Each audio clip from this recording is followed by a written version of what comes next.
Today is Monday, April 12, 2021. Coming up on Roland Martin Unfiltered. Black man shot and killed by cops in a Minneapolis suburb.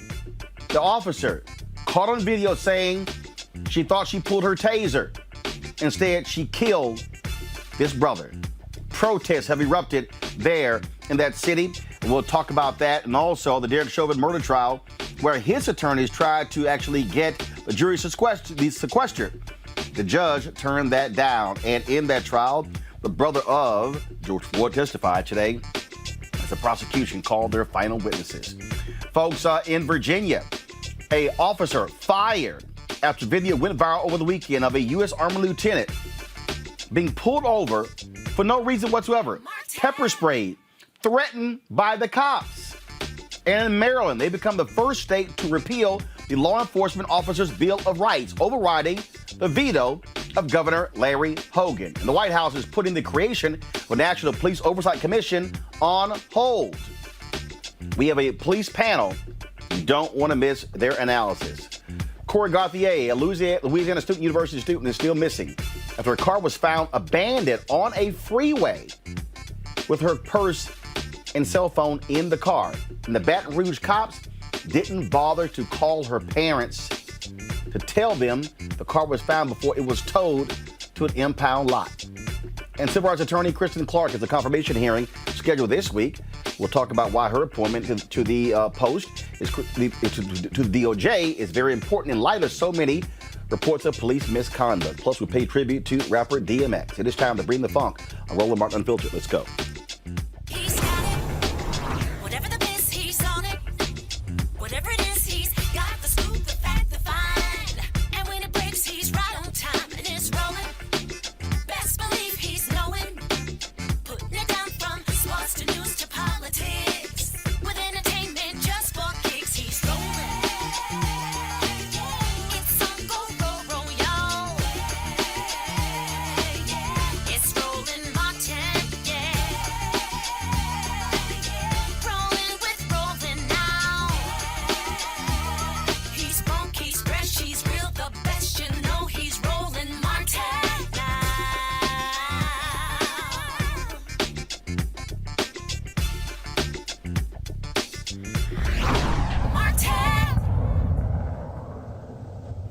A car air freshener. That's why 22-year-old Daunte Wright was pulled over by cops in the Minneapolis suburb. He was asked to step out of the car, handcuffed. He tried to get back into the car when an officer fired a shot, killing him. It was captured on body cam footage where she says she had a taser. We're warning you right now, folks. If it's a trigger warning, we'll give you an advance notice. We're going to show this in about 10 seconds. This body cam footage was released today by the police department in that city. And so let's show it right now.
You heard her say, "I just shot him." She yelled taser. Okay, we got some problems with that because a taser doesn't weigh the same as a gun. Here's a police chief of Brooklyn City commenting on this, what he termed an accidental shooting. As you can hear, the officer, while struggling with Mr. Wright, shouts, "Taser, taser," several times. That is part of the officer's training prior to deploying a taser, which is a less lethal device. That is done to make her partners aware, as well as the subject, that a taser deployment will be imminent.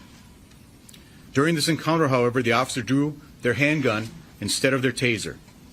For informational purposes, we train with our handguns on our dominant side and our taser on our weak side. So if you're right-handed, you carry your firearm on your right side and you carry your taser on the left.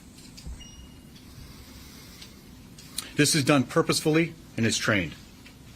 As I watch the video and listen to the officer's commands, it is my belief that the officer had the intention to deploy their taser, but instead shot Mr. Wright with a single bullet. This appears to me, from what I've viewed and the officer's reaction and distress immediately after, that this was an accidental discharge that resulted in the tragic death of Mr. Wright. Here's the mayor of Brooklyn Center.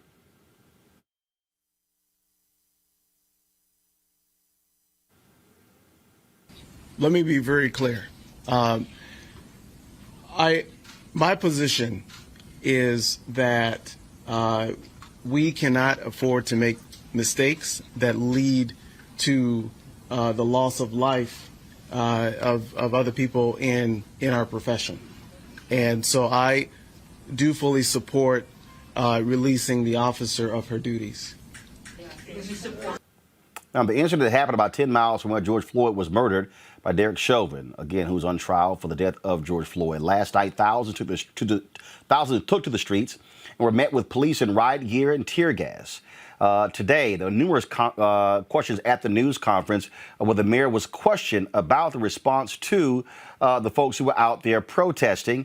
Folks, they're protesting right now in Brooklyn Center, and they expect there to be more protests tonight. Let's go to our law enforcement panel. Reddit Hudson is founder of the National Coalition of Law Enforcement Officers for Justice Reform and Accountability, retired LAPD Sergeant Cheryl Dorsey, and both of them join us right now. I want to start with you, Cheryl. So take us through. First of all, guys in the control room, I want you to cue the video up.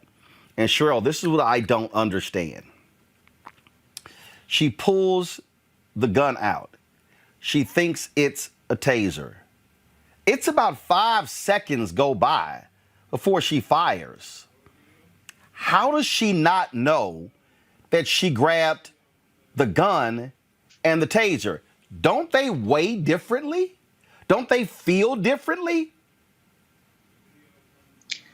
Absolutely. And so what we're hearing now is a police chief trying to minimize and mitigate behavior that should have never occurred. They understand that city liability will soon follow. And I do believe that this police chief serves at the pleasure of the mayor, who said he has a problem with this. So he has an opportunity, an affirmative responsibility, the mayor, to make sure that the police chief gets this right. They are now trying to craft a scenario that will sit well with the public, and it's bothersome. First of all, you don't even tase someone because they're about to drive away. You have the guy's car, you've run his plate, hopefully, tactfully, you should have. You've had his license plate, hopefully. You know who he is and where he's likely to go. Why would you even tase him because he's running, because he had air fresheners hanging from his rearview mirror and possibly a warrant? Makes no sense. See, this is the thing for me, Reddit, that's so problematic here. And that is, you pull them over for air fresheners. Why? Now, after you pull them over, they discovered there's a warrant. What was the total? $346. $346. That's what the total amount was. I was on social media earlier where someone actually pulled up that particular information that explained what took place, and apparently it was 2 minor misdemeanors. One, a marijuana case totaling $346. Pled guilty, filed for the deferred payment, and he missed a remote hearing. Okay. Now, Reddit, the people out there, I've already seen the right-wing white conservatives, never flee, why run? How about you don't pull your gun out and you shoot somebody or tase somebody over a misdemeanor traffic ticket? Absolutely, Roland. Meanwhile, you got white armed insurrectionists storming the Capitol, murdering police officers, leaving unscathed. We've seen it time and again. It's almost, you hate to repeat this story as repetitive as it is, but the reality is we have to do something different, man. I think we're way past the point of debating whether or not black people are policed differently. It's very obvious. It's been obvious for generations. At this point, what we have to be is strategic, intentional, and aggressive. Points of attack, union contracts. Get rid of qualified immunity. I think the state of Maryland just did that, but that needs to happen all over the country. It's one of the things that allow officers to act with such impunity and be so reckless. If you see the tape again, when you asked Sergeant Dorsey about it, one of the other things that jumps out, and I'm sure the sergeant probably observed this too, is how she's moving the weapon around prior to discharge, because there's an officer initially partially obscuring her target, and she waits until he gets out of the way. She's kind of moving the weapon around him so as not to hit him with whatever's in her hand. Obviously, she has to see it in order to aim it. So I've got questions about this account that she thought she had her taser, which is holstered on the opposite side from your strong hand. It's just another reckless murder of a black body by police officers in this country. And until we see real accountability, that's the only training that it matters, man.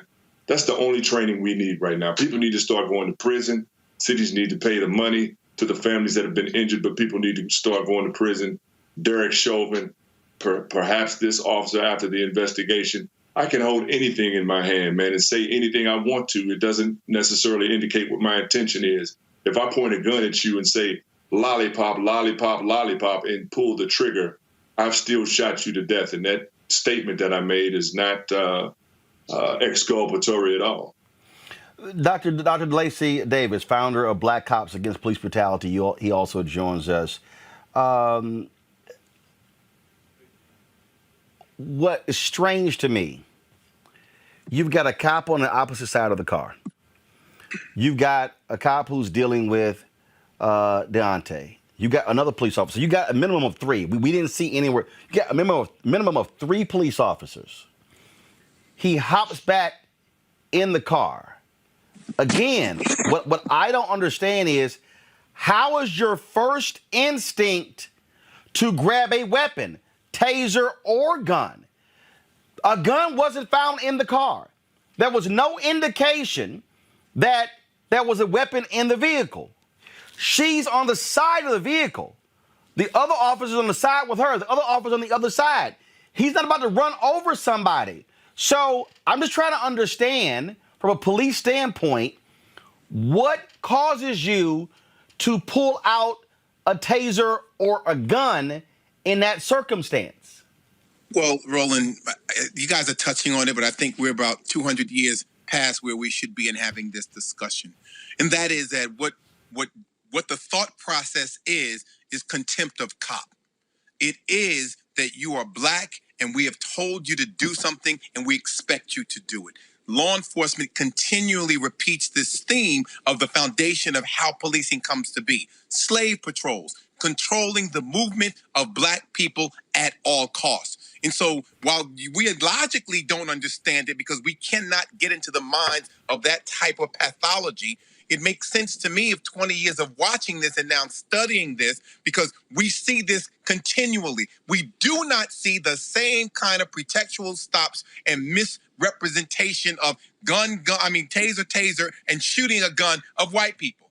As my colleague Greg Hudson just said, we saw this on the 6th. It was very clear. They fired one shot on the 6th at an insurrection where people had guns and cops were being murdered, beat, tased. They were doing everything you could do to a police officer. And you saw this extreme discipline. Yet every time the subject is black or brown or appears to be, we've got these excuses that we're making for this misbehavior and this police violence that is inherent against people of color in this country. And the thing that,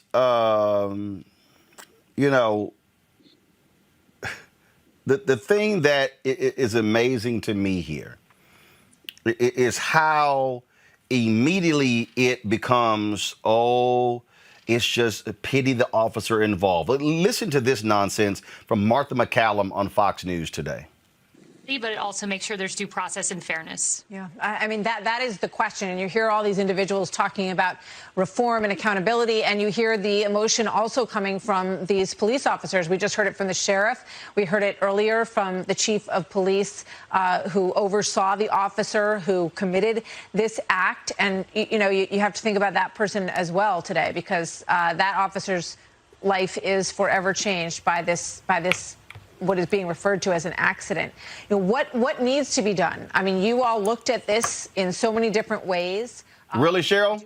So the officer, her life is forever changed. He's dead, though. He can't come back. You know, they say that her life is forever changed, but, you know, I can't speak to this officer's heart, certainly, but we do know that many of these officers are repeat offenders. Here in California, Vallejo Police Department has a group referred to as the Fatal 14. Why? Because they've had numerous fatal shootings. And so is this her first encounter? Will it be her last? I don't know. But unless and until there's accountability that's commensurate with the mistake, with the oops, then officers are going to continue to live to offend again. And qualified immunity is certainly a problem. But before we get to that, why don't we take a look at decertifying officers once they're found having committed some sort of policy violation, fired from that department, so they don't have the benefit of then going next door and joining a neighboring police department and doing the same thing all over again. You know, the thing here, Reddit, that we continue to see, that we continue to deal with over and over and over again, is you know, this was an accident, it was this, and then, you know, it's only a few bad apples, and, oh, these things happen. Again, what is strange to me, I think about the story we did out of Florida, where they pulled over these two young men. It was a wrong car. And the brother was about to drive away, and the officers fired into the vehicle. Neither one was in danger. Neither one was going to be hit, killing the brother who was behind the wheel. And the cops pulled over the wrong car. We're going to talk about in a second the lieutenant in Virginia. And in the video, we're going to show it. He says, I do not want to get out of the car. This Daunte Wright story is a perfect example of why a black person's like, hey, I do not want to get out of the car. And all these other folks, again, who keep yelling, well, why did he try to break away and jump in? Look, people do stupid stuff and they freak out. But doing something stupid doesn't mean that you get shot and killed. But we also got to go back to the most basic front. Who the hell stopped somebody for air fresheners? Okay, I don't know what the air fresheners hanging from a rearview mirror? Seriously? Right. And in the case of the lieutenant's stop, I think I heard it called in as a felony stop, which is incorrect. The probable cause that they offered up was that they could not see his license plate, or his license plate was obscured. But Dr. Davis touched on it, man. The foundation of the problem is white supremacy and the way that it permeates the culture of policing in America, especially as it relates to black bodies. Those guns get fired into cars with black drivers. Those people that get choked out on the street are black people. Those people who are murdered in front of us, you know, in broad daylight while the officer sticks his hands in his damn pockets and calmly looks at the camera, are black bodies. That doesn't happen with black officers and white people. In the rare instances that it does, for example, in Minneapolis, the same city that Derek Chauvin is on trial in, the same city where young Daunte Wright just lost his wife, Muhammad Noor shot a white woman, unarmed white woman there while he was on duty, and he is serving at least 12 years in prison as we speak. No police union came to defend him. They didn't get him an attorney. There was none of that Blue Lives Matter talk. So it is very much also a race issue when it comes to how we're policed in this country. And I would say to my fellow officers, those who are currently in service and those who are retired, two of whom are on this show with me today, who were core founding members of NCLEOJ. This is the first time we've ever had an opportunity to speak together. Look at where you put your money, man. Pull out of those unions, man. pull out of those unions and start your own union, similar to what they've done here in St. Louis back in the 70s. The Ethical Society of Police is a predominantly Black officers association, but you can no longer support, man, those people who do this in your community and then pay to have it defended. Derek Chauvin's lawyer is being paid for by the police union there. We need to get out of these collective bargaining agreements. The cities around the country need to reevaluate whether political power and will exist to pull out of those collective bargaining agreements, rip them up, man, so that we can start to see real accountability. That is the only thing that will change this. People going to prison. Derek Chauvin going to prison for the rest of his life is the best training that police officers in Minneapolis can get relative to how to interact with Black citizens who are also protected ostensibly under the Constitution of the United States. DeLacy, that is a point that I've also long said, that as long as police officers never get indicted, as long as they're found not guilty, they can operate with impunity. But until you begin to have folks go to prison and they realize, I screw up, I might be headed to prison. Amber Geiger, headed to prison. The cop who killed Walter Scott, everybody forgets that was a mistrial. He pled guilty to civil rights violations, not murder in the state of South Carolina. He's sitting in prison. That is how you deal with Laquan McDonald, that police officer, sitting in prison. That's what we have to deal with. And so it's amazing how the law and order crowd gets real quiet, wrongdoing by cops. Absolutely. So let's remember, white supremacy is predicated on controlling and maldistributing all of the resources in a community, up to and including us. And as a result, you see pretextual stops, which is what you're talking about when we stop you for something hanging in the mirror. There's no crime. I mean, really, it's supposed to be an obstruction, and it shouldn't be a primary reason for a stop. It should be secondary in many of the places where we do work. Additionally, as Sergeant Dorsey said, you don't see the plate, you know who the person is, you know their name, you run the plate, you know the description of the vehicle, you let them go, and we get them another day. In fact, I've mailed tickets or warrants to people to summons them to come to court because they drove off on me. It's not that big a deal, except when it's people of color, because it's a deeper seated issue. It's the real issue of race reckoning in this country around law enforcement, which is why other folks are feeling sympathetic toward an officer. Even if I accepted the officer's argument in this instance that it was an accident, there still must be real consequences for police incompetence. Because at the very minimum, you're incompetent. There's a different amount of power that is needed to squeeze the trigger on a gun than on a taser. You're right. The weight is different. It feels different. It's on a different part of your body. You should be grabbing it differently. And therefore, even in that instance, you must be held accountable. And so our community has to develop a political will. We have to use our economic resources to punish those folks that will not stand up for our community and reward those who do, just as they're screaming about them moving the baseball game and all the other events. What has to happen is that we now have to come together, even with those Black folks who are Negroes on the police force, because we have some who do not have the testicular fortitude to stand up for our community because they believe that they're going to pay a price, and they will, but we must be willing to pay the price. My colleagues here have all paid a very high price for standing up for our community, but we believe that that is what we sign up for when we take that oath to protect and serve the community, not the police. Let's talk about Virginia, where one or two police officers caught on tape pepper spraying and pointing guns at a Black and Latino Army officer, Second Lieutenant Karan Nazario, during the December 6, 2020 traffic stop. That cop has been fired. Okay, the town of Windsor released the following statement yesterday. The statement reads, "The pursuit and ultimate stop resulted in the use of pepper spray against Lieutenant Nazario by Officer Gutierrez. As a result of this use of force, department policy requires an internal investigation to determine the appropriateness of such actions. The investigation of this event began immediately. At the conclusion of this investigation, it was determined that Windsor Police Department policy was not followed. This resulted in disciplinary action, and department-wide requirements for additional training were implemented beginning in January and continue up to the present. Since that time, Officer Gutierrez was also terminated from his employment." Folks, first of all, we're not buying that crap, because the only reason that statement came out is because this video got released over the weekend. Social media blew up. Here's a video from the camera of Officer Gutierrez. Watch, listen. Open the door, slowly and step out. Open the door. Get out the car. Open the door slowly and get out. Get out of the car now. Open the door and get out the car. Hold still, hold. Keep your hands outside the window. Keep your hands outside the window. Get out of the car now. Get out of the car. Now. Get out of the car now. Get out of the car now. Yo, look, guess what? I'm a veteran too. I learned to obey. Get out of the car. Get out of the car now.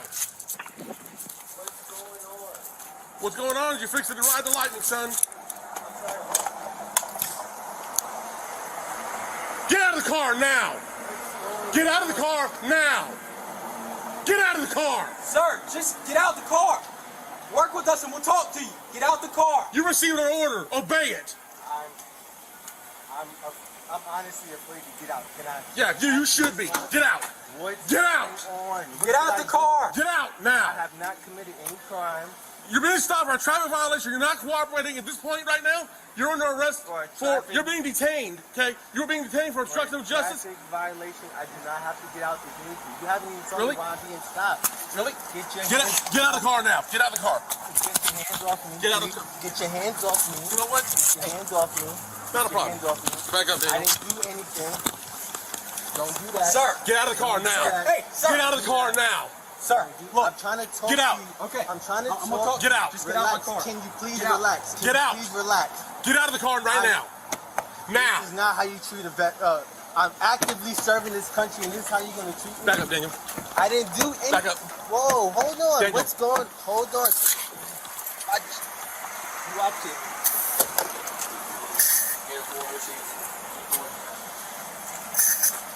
Get out of the car. Get out of the car now. That's fucked up. Get out of the car now.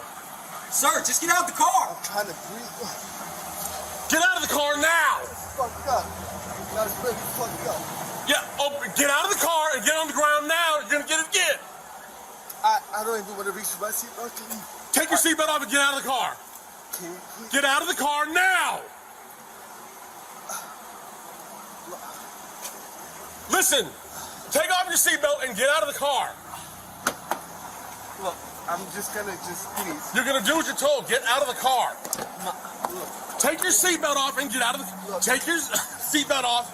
look, my hands are out. Take your seatbelt off and get out of the car. My hands are out. Don't reach in there, Daniel. Don't reach in there. My hands are out. Please. Please, look. This is really messed up. My dog is in the back. My dog is choking right now. Get out of the car. Take your seatbelt off. What are you, a specialist, corporal? What are you? I'm a lieutenant. Lieutenant, get out of the car. Take your seatbelt off and get out of the car. You made this way more difficult than it had to be if you just complied. Get out of the car. I'm reaching for my seatbelt. Fine. Take your seatbelt off and get out of the car.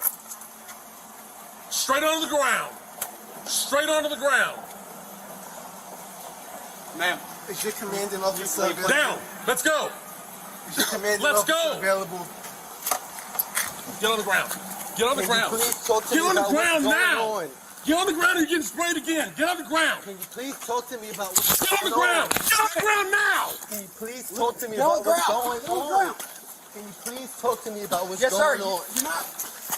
Can you please talk to me about what's going on? Why am I being treated like this? Why? Because you're not cooperating. Get on the ground.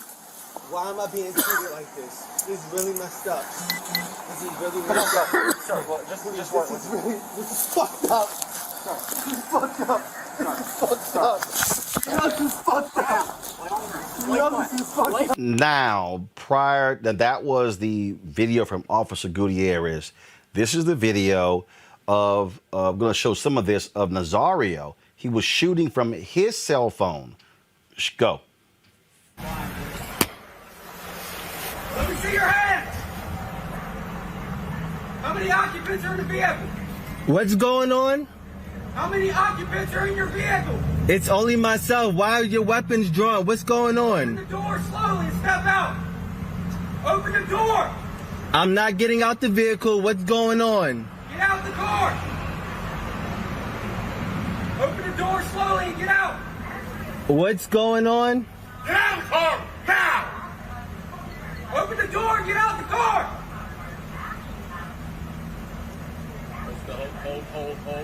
Hold.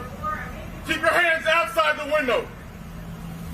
Keep your hands outside the window. My hands are right here. What's going Get on? out of the car now. Get out of the car! What's now. going on? Get out of the car now. Get out of the car now. I'm serving this country and this is how I'm treated? Yo, well, guess what? I'm a veteran too. I'm going to obey. That's Get not- out of the car. What's going Get out on? of the car now. What's going on? What's going on? You're fixing to ride the lightning, son. I'm sorry, what? Get out of the car now. What's going Get out of the on? car now. Get out of the car. Sir, just get out the car. Work with us and we'll talk to you. Get out the car. You received an order. Obey it. I'm honestly afraid to get out. Can I Yeah, you ask you should what's be. going? Get out. What's Get out. going on? What Get did out I the do? car. Get out now. I have not committed any crimes. You're being stopped for a traffic violation. You're not cooperating at this point right now. You're under arrest For a traffic- You're being detained. Okay, you're being detained for For a obstruction of traffic violation, I do not have to get out the vehicle. You haven't even told me Really? why I'm being stopped. justice. Really? Get your hands. Get out of the car now. Get out of the car. Get your hands off me, Get out of please. Get your hands off me. You know what? Get your hands off me. Not Get a your problem. hands off me. Back up there. I didn't do anything. Don't do that. Sir. Get out of the car Don't now. do that. Hey, Get out Don't of do the car that. now. Right. So Don't do that. this all started because Nazario is driving a new vehicle, tinted windows, had a paper license plate that was taped to the window. They hit their lights to pull him over. He continued to drive to a well-lit gas station. He pulled into a BP gas station. Let's bring back our law enforcement panel. Okay, so let's walk through this. First, Reddit, I'll start with you. The officer radios and said a felony traffic stop. What was the felony? There wasn't. That's what I'm saying. In the other discussion we were having, there was no felony, man. The probable cause that was indicated that I'm aware of was something to do with his license plate. That doesn't constitute a felony stop. A felony stop involves a vehicle that's wanted for a felony, assault first, or something like that, or something you saw on view committed by a person who then is leaving in the vehicle. This is neither of those. And again, it comes back to the theme. When you hear the directives that this officer is issuing, it's all about do what I say. There is never an attempt at any point where it would have been reasonable to tell the guy, hey, man, we stopped you because we couldn't see your plate. And we had to, stop you and get some clarity on the vehicle and its occupant. And that's why we're standing right here, as opposed to the escalation that we see over and over and over again when it comes to police exercising the power that they've been given by the state. And too many times it's exercised recklessly, as it was in this case. And unfortunately for this officer, he was caught on camera because, had he not been caught on camera, none of the consequences that have followed would be in place. I doubt that he would have lost his job. I doubt that he would have been disciplined. But thank God for the cameras. Thank God for the increasing number of voices we hear around the country. I would single out the two panelists who were here with me, Sergeant Cheryl Dorsey, Dr. DeLacy Davis here in St. Louis, Sergeant Heather Taylor, retired Sergeant Heather Taylor, Keith Williams out on the West Coast, and others around the country who have forced this conversation are now finding ourselves joined in the dialogue by people who understand we're at a critical point, man. You can't go back. You can't tinker around the edges with this system relative to reforms. The system needs to be remade. The way we do public safety needs to be remade. So he was out of line, and he shouldn't be in police work. Cheryl, you hear Gutierrez yell, "You're going to ride the lightning," which actually was a phrase from the movie The Green Mile, where one of the characters was on death row. That's where that came from. You heard the aggression in his voice. You heard the calm nature of Nazario. Why are you pulling me over? I don't understand. No, just get out of the car. Then Gutierrez yells, it's obstruction of justice. How? You haven't even told me why I'm being pulled over. At no point do you hear them ask, I mean, they come out of the car with guns. So if I'm Nazario, I'm the same way. I don't know what the hell is going on. I'm not about to get out of a car and two cops both got guns on me. I don't know what's going to happen. So, this was a situation in my mind where we have a tenured veteran officer, white man, who's going to show that little young rookie how to tame a black man. Let me show what you do with a Negro who doesn't respond to orders. He was reaching and grabbing for all sorts of justifications. You're under arrest for obstruction. No, you're being detained.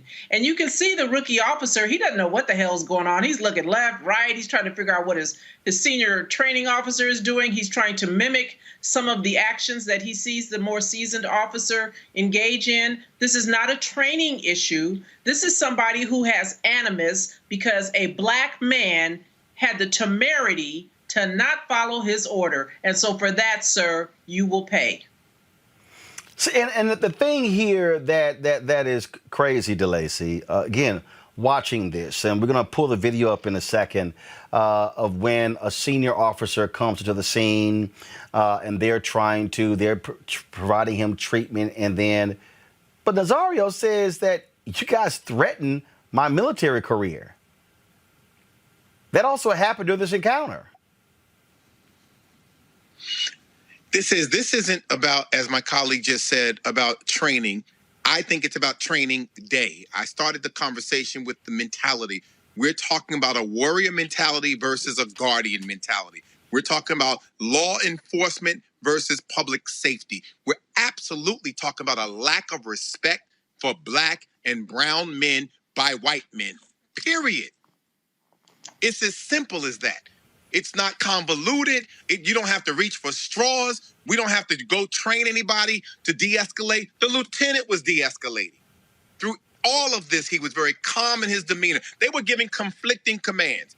One little idiot tells him to get out the car and take off the seatbelt. The other one says, keep your hands out the window. Well, how do I get the seatbelt off with my hands out the window? Right. Taught training, be quiet, and one person gives commands. All right. So, and also to show how, to your point, how you have these racist white men, how they look. Here's this racist Greg Kelly, who you see on Newsmax. And again, I need everybody to understand how narrative is set. This is what he tweets. Troublemaker, Lieutenant Nazario, should be kicked out of the military. His stupid actions and unwillingness to comply with very basic instructions from police means he's incapable of ever leading. Go to the next one. Now, this is the one that cracks me up. One more little tidbit. The bad Lieutenant Nazario had a loaded gun on the floor of the car, in the front seat, by his leg, something the corrupt folks in the media won't say for some reason. Greg, Virginia is an open carry state. I thought y'all loved the Second Amendment. It's an open carry state. You literally don't have to have a permit to have a gun in a vehicle in Virginia. But you see how the racist white man on Newsmax, Greg Kelly, wants to frame it as, oh, this out-of-control black man, and then go back to it. He goes, one great cop is Lieutenant Joe Gutierrez, a Marine vet. He shows compassion, sensitivity, and yes, appropriate aggressiveness. The EMTs were very courteous as well. Nice job, Windsor, Virginia. Well, Greg, you might want to help them pay this big-ass settlement they're about to pay, because it's about to happen.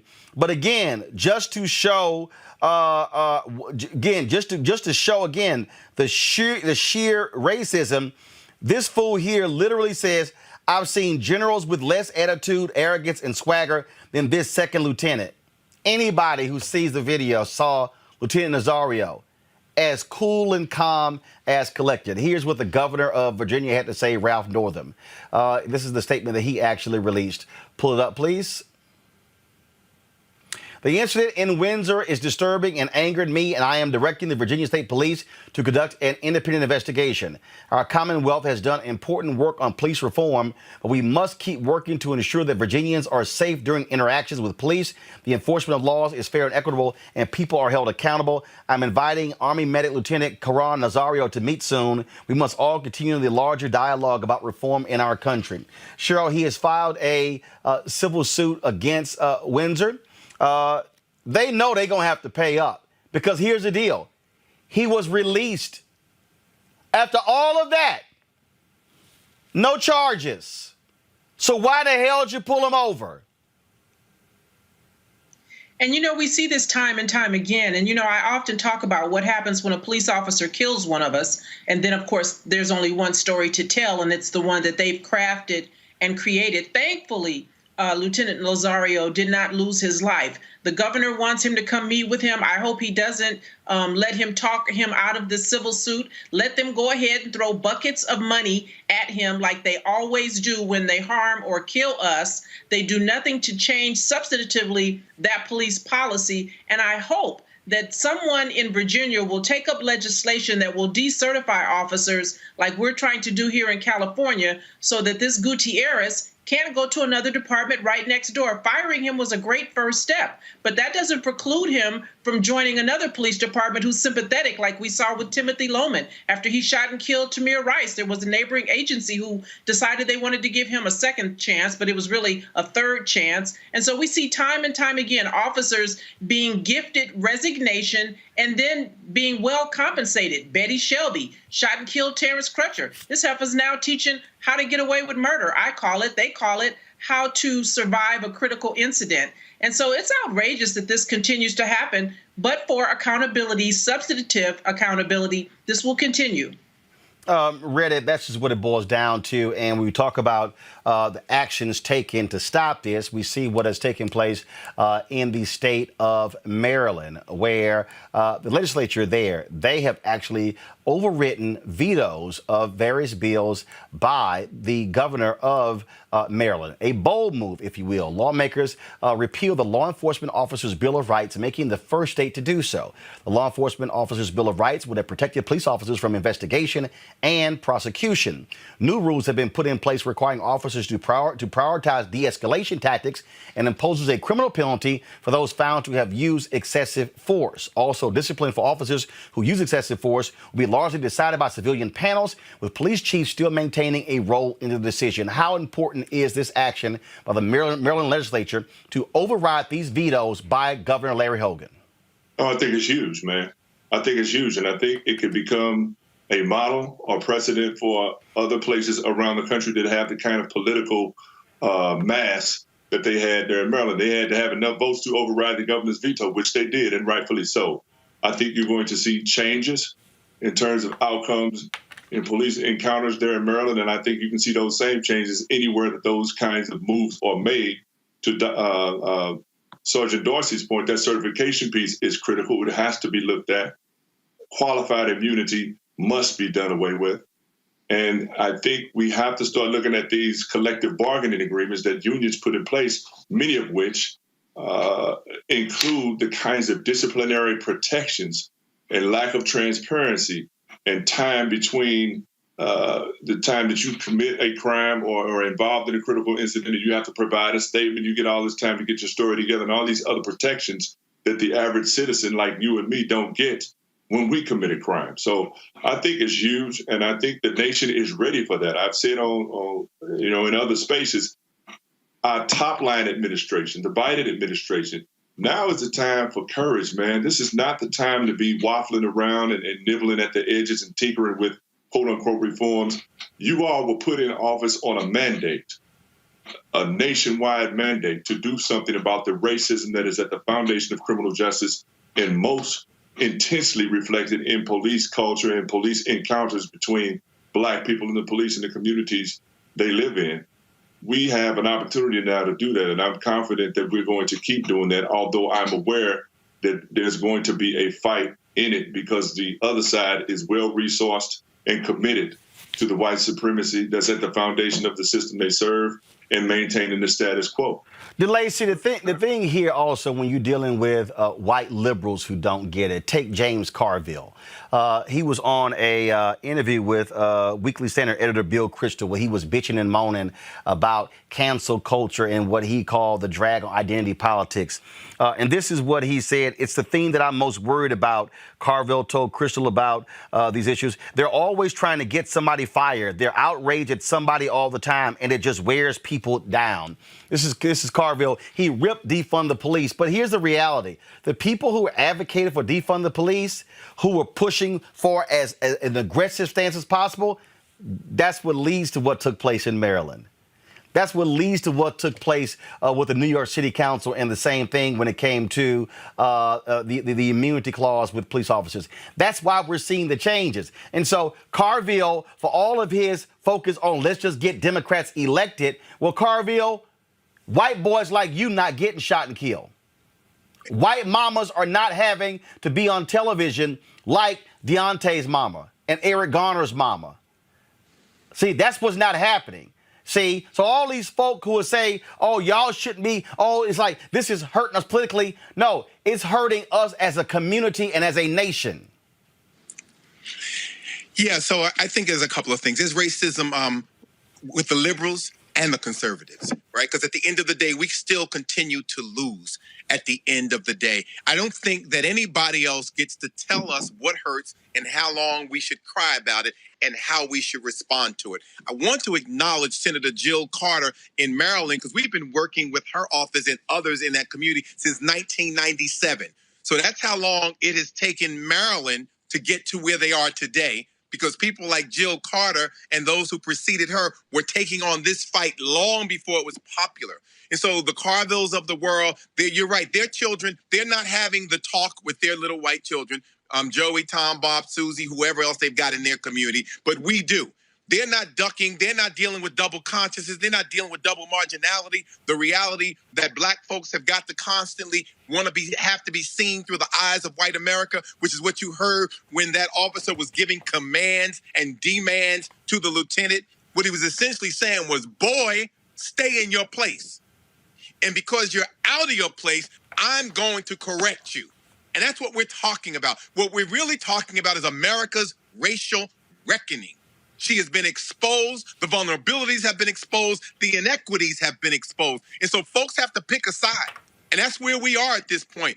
What side are you on? Are you on the side of right, social justice, fairness, equity? Or are you on the side of we want to give them a little bit of justice, but we want to maintain power and control over the resources in this country? Here's why I'm laughing, Cheryl. Carville says Biden doesn't get involved in all of this, and I think that's smart. He just keeps talking about what he talks about, and I think it's smart because once you get drawn into it, they're like they never stop.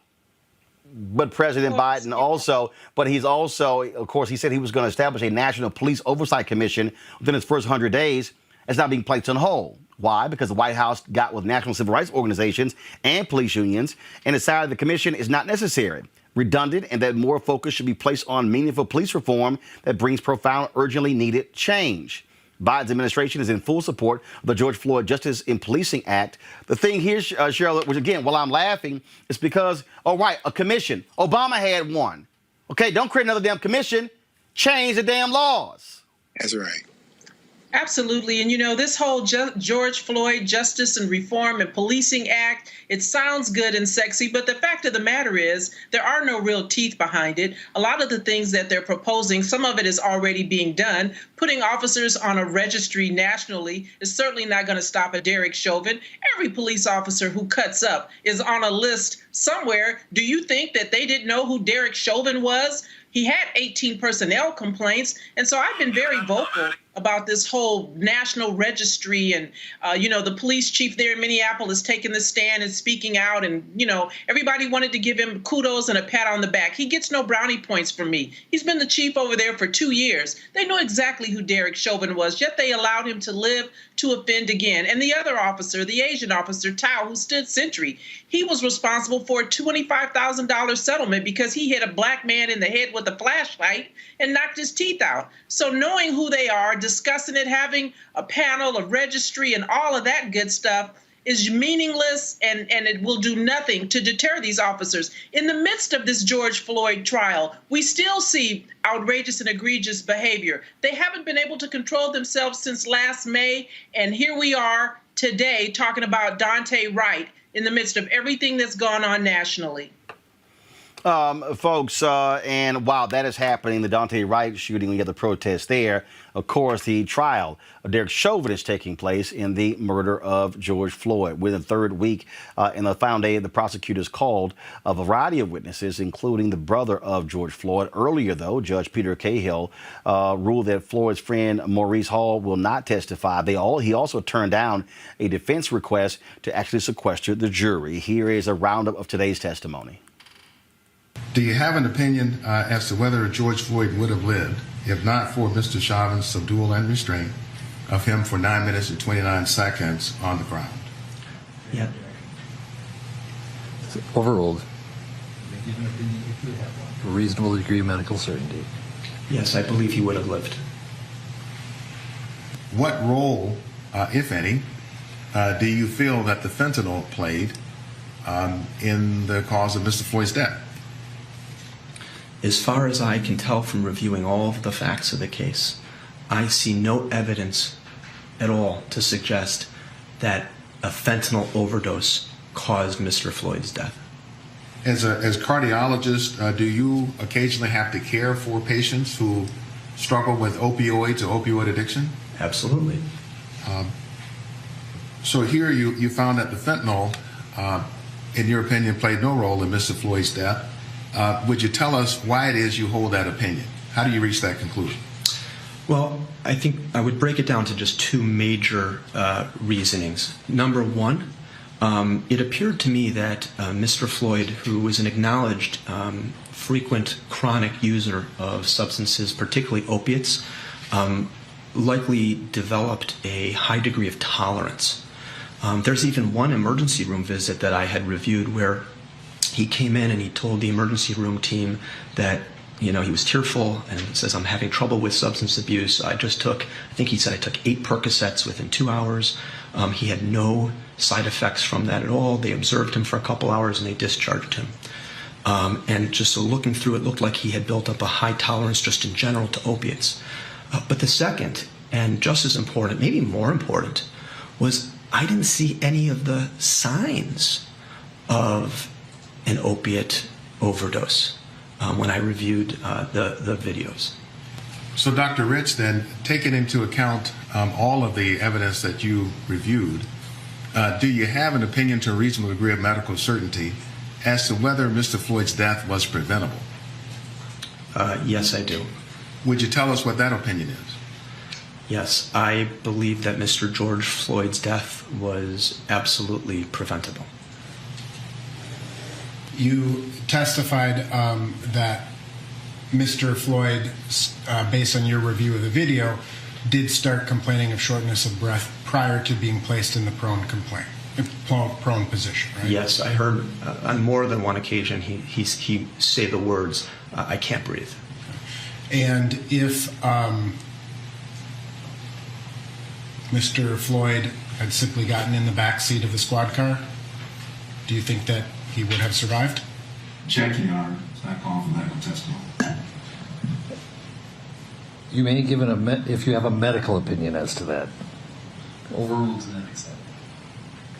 So, had he not been restrained in the way in which he was, I think he would have survived that day. I think he would have gone home or wherever he was going to go had he not been subjected to the prone and positional restraint that he was. So in other words, if he had gotten in the squad car, he'd be alive. I think my answer remains the same. Anything other than that scenario that he was subjected to, I have no reason to think from a medical perspective that he would not have survived that day, correct? Sir, would you please describe this photo and what you know about it? That's my mother. She's no longer with us right now, but that's my oldest brother, George. Yeah. I miss both of them. I was married. And May 24th, I got married. And my brother was killed May 25th. And my mom died on May 30th. So it's like a bittersweet month because I'm supposed to be happy when that month comes. Sir, I'm going to ask you some questions about your mom's passing a little bit. If you need a moment, I can take a minute. And just let me know when you're ready. Okay. I'm ready. I want to get the thoughts of our panel again on how the prosecutors laid this whole thing out. DeLacy, I want to start with you. I can't recall the last time I saw a trial when an officer was on trial, and you had the number of police officers testifying against that cop for the prosecution. I would agree with you. I think it's rare. My colleague, Sergeant Dorsey, and I, we've been bantering back and forth earlier in the week in this trial about whether or not the police chief's testimony set the tone for the department or gave coverage to others to come forward. But this is one of the rare times in my 20-plus years of seeing this many officers come out against a police officer in this kind of case. So I think that's been great. I'm concerned, to be honest with you, that reasonable doubt has been established. And you know, again, they may hang the jury. I'm just not sure. And I think they began to lay out this argument that somehow George Floyd killed himself. But I agree that this is one of the more aggressive prosecutions that I've seen from a prosecutor in terms of bringing officers forward to make the case. Cheryl? I believe that the police chief is still in damage control. They have given the family $27 million to try to assuage them, placate them. Like I said, he knew exactly who Derek Chauvin was. We had heard from the on-scene supervisor who had worked with, supervised Derek Chauvin since 2008. And yet they allowed him to stay on the department with 18 personnel complaints. And so for that, I'm not impressed. But we heard them try to humanize Mr. Floyd and talk about who he was to his friends and to his family. And now next week, it's probably going to be very triggering for a lot of people because the defense is going to do their level best to now put George Floyd on trial. And so we need to remember that George Floyd is not on trial. Derek Chauvin is. And we need to respect his humanity. And had Mr. Chauvin shown some respect for George Floyd, he would be here today. Reddit? Absolutely. I agree with everything that I've just heard. I would give the chief maybe a half point more than my colleague Sergeant Dorsey would, because he took the stand and effectively said that, you know, Derek Chauvin murdered this guy. He violated our policies. He violated our morals and ethics, him being aware of those things prior to his statement notwithstanding.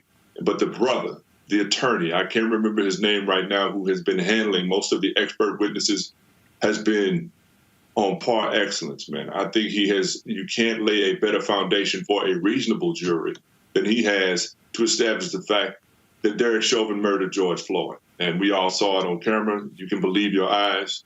And I'm hopeful, although I have some of the same reservations that Dr. Davis has relative to a conviction. But I'm hopeful that a reasonable jury receiving that evidence is going to send Derek to prison for the rest of his life. Absolutely. Well, look, I certainly appreciate all three of you, the work that y'all are doing to try to make police departments better in this country. We need to show our appreciation. Thank you for all of your hard work and joining us today. Thank you, Roland.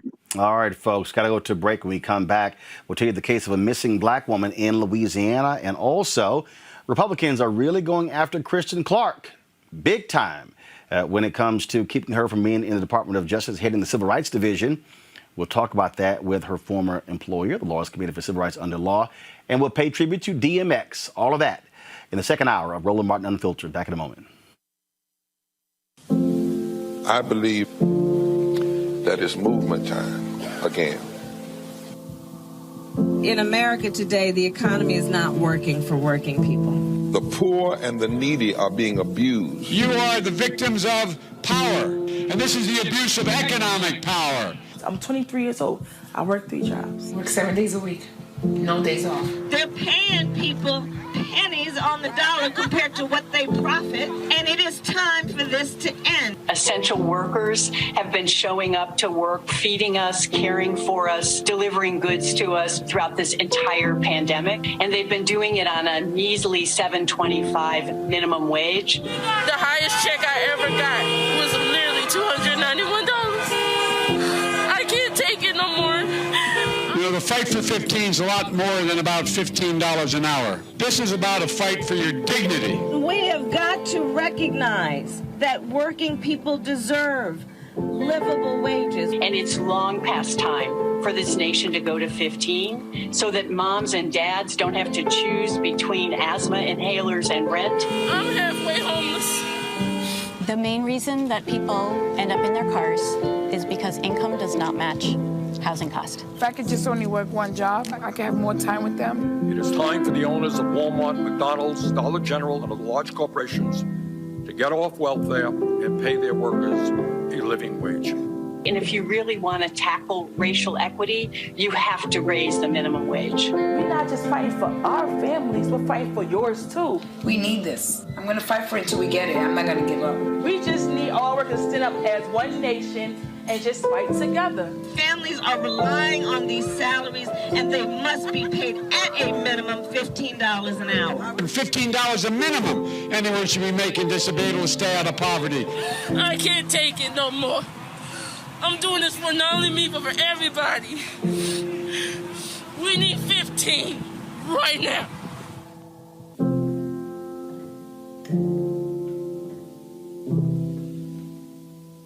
Hey, I'm Amber Stevens-West. Yo, what up, y'all? This is Jay Ellis, and you're watching Roland Martin Unfiltered.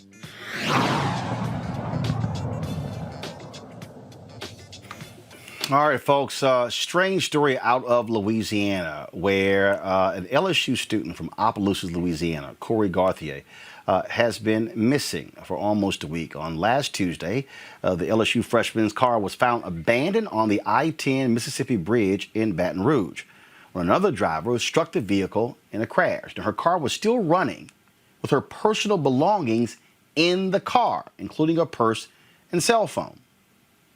The car was towed away.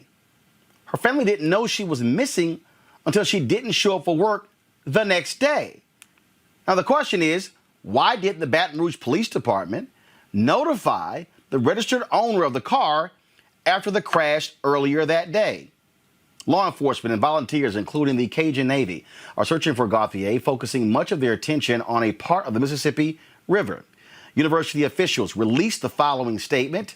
If you have any information regarding Kori Gautier that would assist in the search, please call either LSU Police at 225-578-3231 or Baton Rouge Police at 225-389-2000. Gautier is 5 feet 5 inches tall with brown eyes, dark hair, and weighs between about 120 pounds. Folks, again, they have been vigils, and there have been all kinds of different events taking place. Here's some video here, folks in kayaks actually going down the Mississippi River there, going into places where it's hard for boats to get to. They've been searching there. What's strange again about this case was the fact that the car was found still running on the highway. Here's more video here, folks. Go ahead and roll it, please. More video here of them searching all over. They're trying to find her, and it's just a constant, it's just confusing to so many people, but people are really, really angry that she comes up missing. She comes up missing, and they tow the car, and they don't call the family. This here is an interview that a journalist, Courtney Williams, did with her uncle Spencer Gautier about 3 days ago. Listen. We're asking for any and all volunteers to come out here near LSU campus off of Skip Burtman Drive. If any of you guys are willing to help walk the levee, search for her body, fly your drones. Some of you may, have boats to get access from anywhere from the Sunshine Bridge all the way to this Mississippi Bridge. We're just asking for any and all volunteers. Any help will be grateful and muchly appreciated. And what has the last 48 hours have been for you as well as your family? Honestly, it's been a roller coaster of emotions. But in a time like this, I think it's very critical that you just keep pushing. Don't give up. Keep fighting. That's what I told myself. That's what I'm going to continue to tell myself. And I'm sure we'll find her. And I know we talked just a few minutes ago about false information being put out. So what do you want to let the public know right now? Yeah, I want to let the public know that we are still actively searching for my niece. She has not been found despite numerous social media posts that she has been. Please, guys, stop with the false information because it is hindering the investigation. We're doing everything that we can to find her. If you do know her whereabouts, feel free to post information on the United Cajun Navy, contact the local police, bring her to a local hospital, call the police. Anything will help. Yeah. All right, thank you so much for your time. Again, that search will start at 8 o'clock here this morning.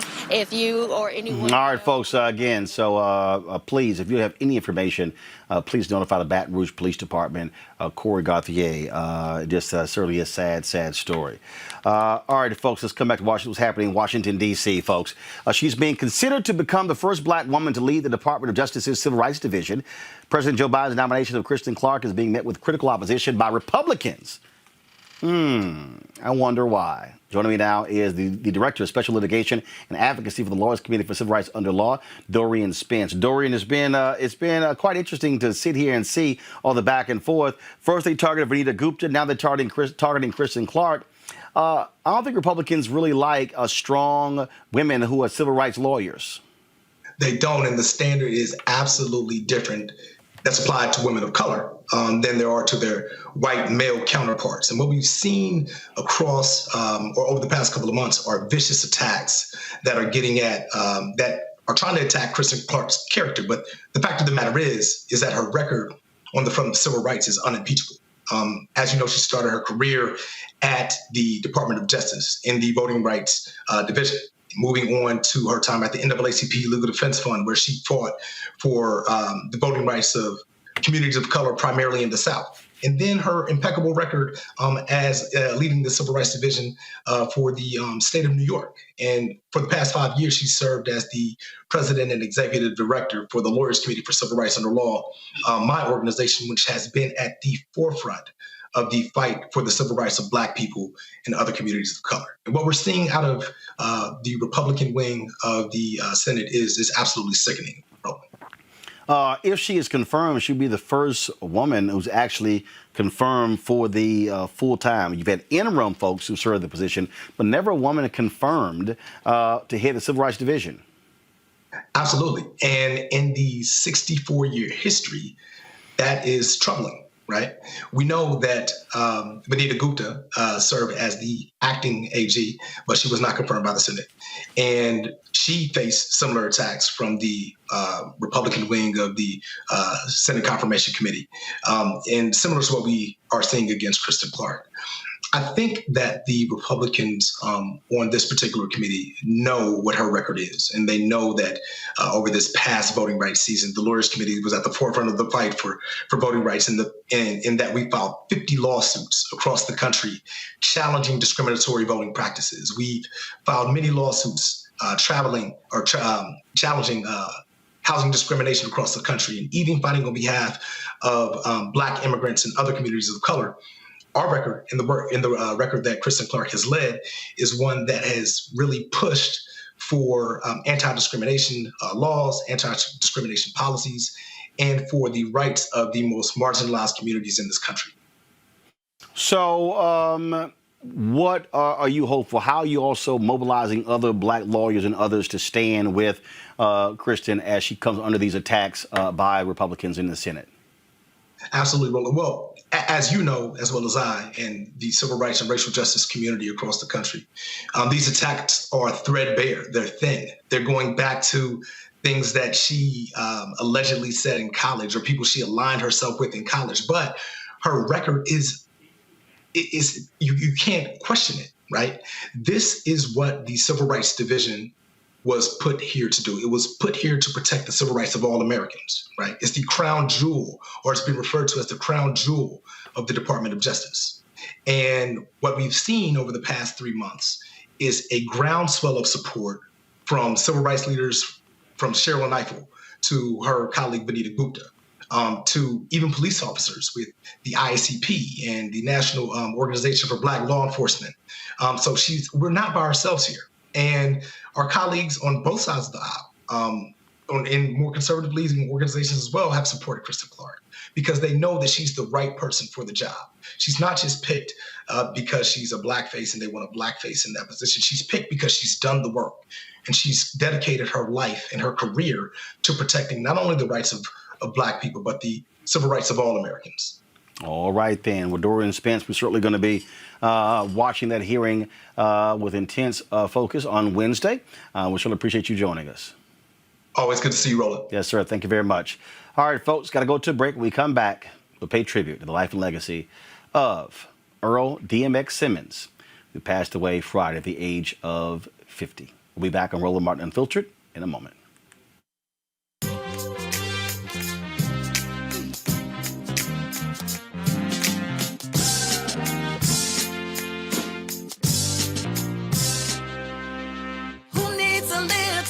Today, who needs some love sent their way? Who needs love? Who needs love? Who needs a little love today? Who needs some love sent their way? Who needs love? Who needs love?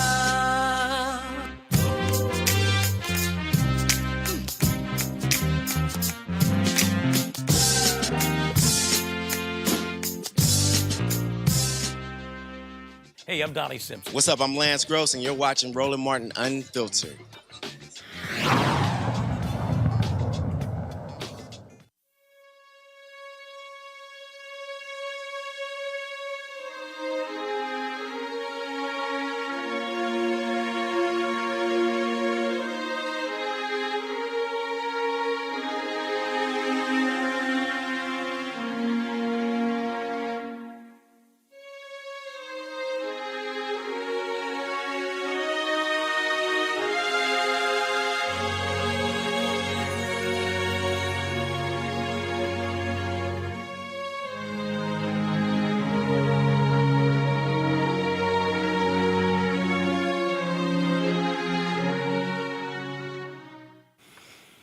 Folks, it has been a very difficult weekend for the world of hip-hop after the death of DMX on Friday.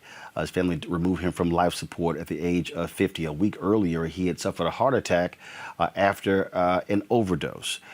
So many people spent this weekend posting photos and videos, remembering the moments they met DMX, talking about the impact of his music, his battles with addiction, his dealing with his demons, all of the different videos of prayers and interviews and all that has been quite an intense look at the life of DMX over the last weekend. Here are some of the folks who posted social media posts. LeBron James, rest in peace. Congressman Jamal Bowen, rest in peace to Mount Vernon's own DMX. Your humanity, music, and spirit will forever be felt by the people you touched around the globe. T.I., rest in peace to a cultural icon. There are no words that can mend the loss of the hip-hop community felt today. Hashtag RIP DMX. Viola Davis, RIP DMX. I pray for the comfort of your children and loved ones. Also, Wesley Snipes, rest in power, brother. Hashtag DMX. Bootsy Collins, we lost him, y'all. Mr. Earl Simmons, known by his stage name DMX, was an American rapper, songwriter, and actor. Prayers going out to his family and friends. RIP, our dear brother, Bootsy, baby. Chance the Rapper, rest in heaven, DMX. And also David Michael Ladd, he came into our movie like a force, confident, excited, professional. He did almost 30 pages in one day, no complaints, treated everyone with respect and love. RIP DMX, you will be missed. Of course, this here was a post as well there, folks. And so again, That was a rapper Eve. Here's Gabrielle Union, who was in one of the movies with him. No words right now. Nothing but fierce love, prayers, and protection for ex's family, friends, and fans. This loss is devastating. Another videos, folks, that were posted, and one of those posted came from Russell Simmons, and I'm going to play that a little bit later. He talked about how DMX saved Def Jam after they had fallen on hard times. But we got a number of people who are on the line to share their thoughts and reflections with regards to DMX. Chuck Creekmore, he's the CEO of allhiphop.com. Kenny Burns, he is Senior Vice President of Brand Development for Combs Enterprises. He joins us right now as well. We also have My Son, the New York General. He is with us. And Daytwan Thomas, Editor-in-Chief of Vibe Magazine. All of them are joining us, and so I'm glad to have all of you. Let me first start with you. Let's see. Chuck, I'll start with you. You've covered DMX for a number of years. Just talk about just his impact on hip-hop, on music, and just the consecutive number of platinum albums he dropped, just unreal. Yeah, I mean, DMX was a force. He was one of the few rappers, few artists, period, that managed to change the entire landscape of music, to take, a genre as powerful as hip hop, which was going in one direction, and make it go in another completely different direction. And we only have a few artists that are like that. There's not many in the history of music, much less something like as strong as hip hop. So I was blessed and privileged enough to interview DMX on a number of occasions and spend time with him on other occasions, see him live many times, and be a fan as well as a journalist about the music. So, this really hurts. We're feeling this. A lot of us are talking amongst ourselves, quietly shedding tears over someone who was really a part of our extended family, hip hop family. Even it feels like a blood relative, and it's hard to explain that to folks out in the world sometimes. But that's exactly how we're expressing it through the videos and just the reflections. And I think the best thing that you could have done was to share those words from folks that knew him, worked with him, rather than those that would judge him through the media or the news headlines and things of that sort. Kenny, I want to go to you. It was very interesting looking at the reaction because, first of all, we're dealing with somebody who sound is unmistakable. We talk always about folks who are distinct. The moment you heard DMX, you knew who he was. There was nobody else who sounded like DMX. Right.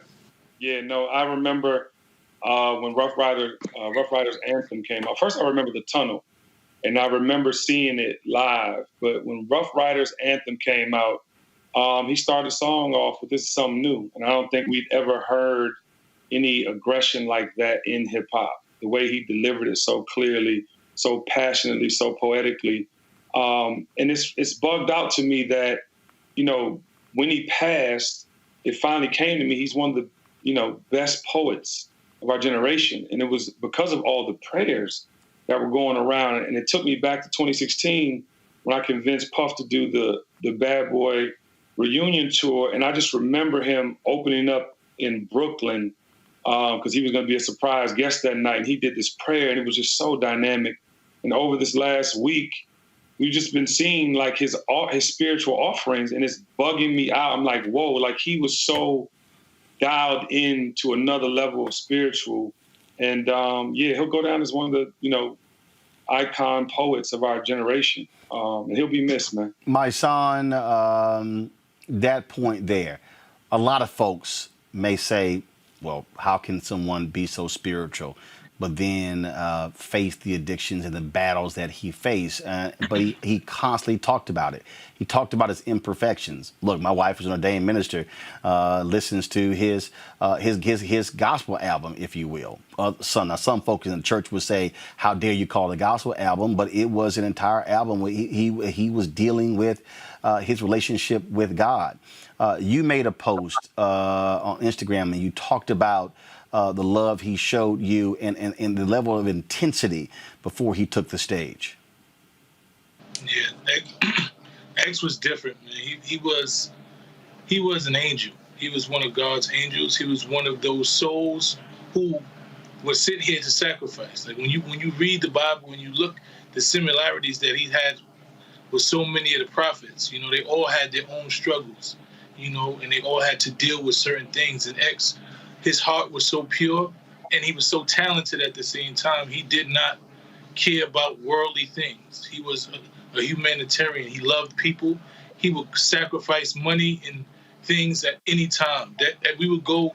I remember, you know, I was on the tour with X, and he would go to the cities, and he would go to every project. He wanted to go to the projects. He didn't want to be with no security. He wanted him and me and whoever was with him to go to the projects and build with the people. And he would hug, and he would take pictures, and he would take money out of his pocket, and he would buy food, and they would bring him food, and he would eat the food. He loved everyone. So when you look at him, he was so authentic, and I think that's why people loved X. He shared his fears, he shared his faults, he shared the struggles that he dealt with, and that's why we were able to connect with him, because he was so pure. You know, you don't see people that pure. In hip-hop, everybody's trying to create a facade, and X never had a facade. What you saw when you saw X was exactly who he was, and that's why he will forever be one of the greatest, not just entertainers, but one of the greatest icons of our time. Daunte, tell about that relationship. I saw videos this weekend of him joining an Albanian wedding. That was interesting, watching that video. Another video, folks rolling up on him, wanting photos, and how he popped into. I think there was one of the skateboard folks talked about when he dropped by and what it was like hanging out with them. But one thing that I found to be real interesting, and I got to find the thread.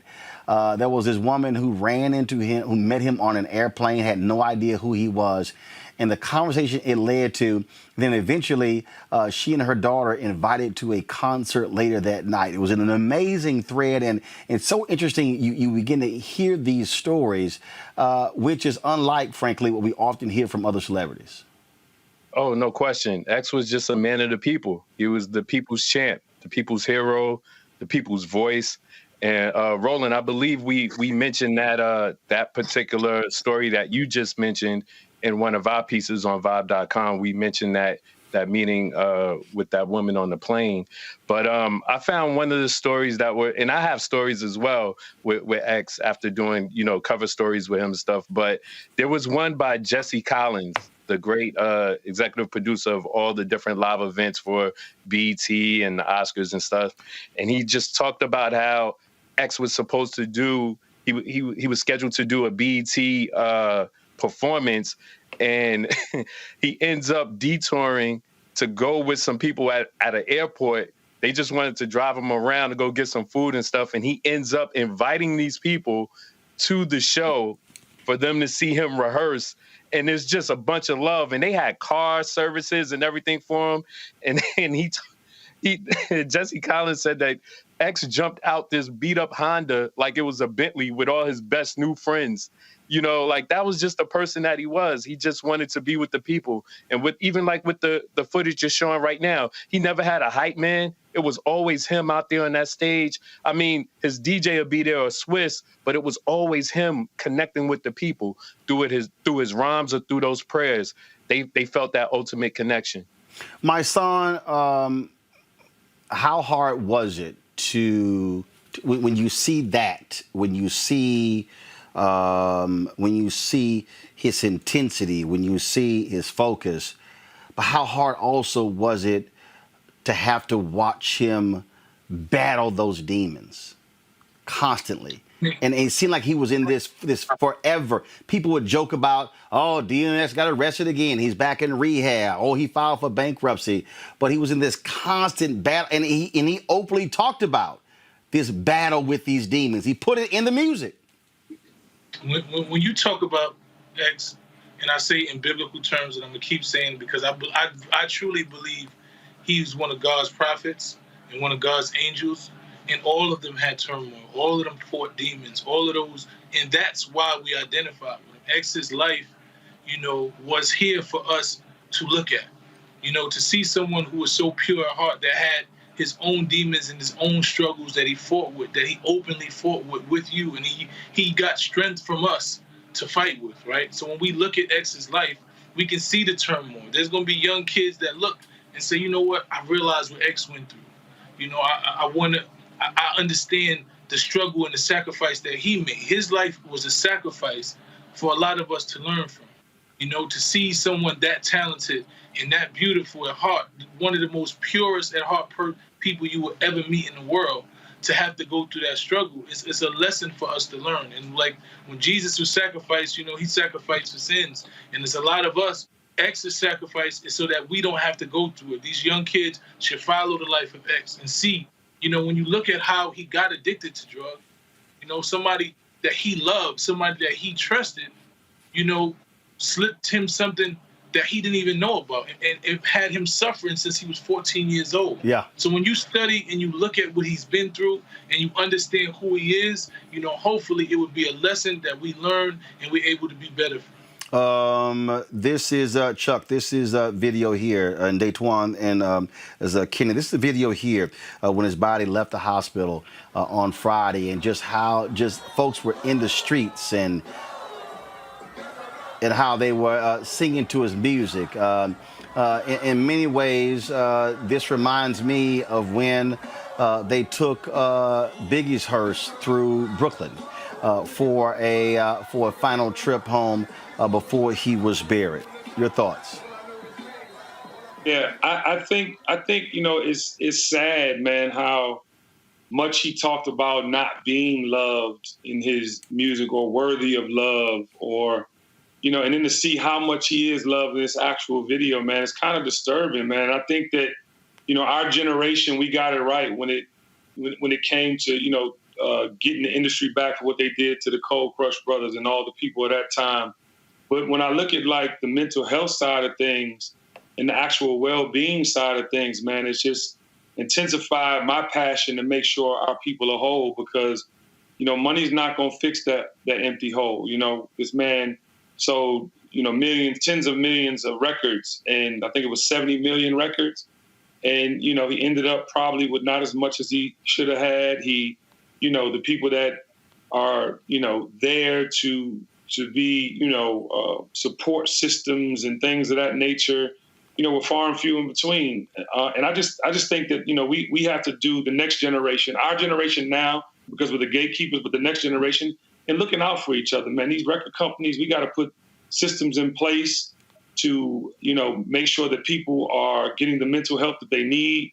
Again, this man painted story after story for us, verbally, that talked about his frustration, his pain. I mean, I've fallen, I can't get up. I mean, he's had so many songs that talked about it. And we just got to do a better job as a community. It's cool to celebrate people when they're gone, but we got to make them feel that love while they're here. We have to pour into them while they're here. We got to keep them from things like this. And it's just amazing, one, to see it, the support, but then also sad at the same time, because this is something he didn't really feel he had, and now he's gone. But you know what? The thing, that, Chuck, that when they had the verses last year with him and Snoop, the reaction from people was amazing. The folks, what they had to say. Well, one of the things that we've also seen over the last week, especially over the weekend, the videos folks have posted, not just as my son said of him praying, but also with his family. This video here, of course, you see it. Go ahead and play it, guys.